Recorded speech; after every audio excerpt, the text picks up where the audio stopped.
Assalamualaikum dan salam sejahtera. Tahun 2026 saya masuk ke SK Sejangkang dengan penuh rasa syukur dan penuh harapan. Kepada guru-guru, anda adalah tunggak sekolah ini.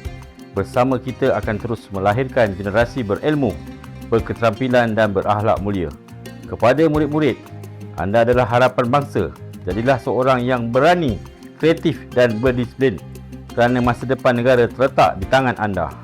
Kepada ibu bapa dan masyarakat, sokongan anda adalah kekuatan kami. Bersama-samalah menjadikan sekolah ini pusat ilmu yang menyatukan komuniti.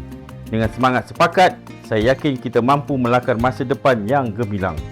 Di sini juga saya mengambil kesempatan untuk mengucapkan selamat menyambut bulan Ramadan yang barakah. Selamat berpuasa. Semoga amalan kita diterima Allah SWT.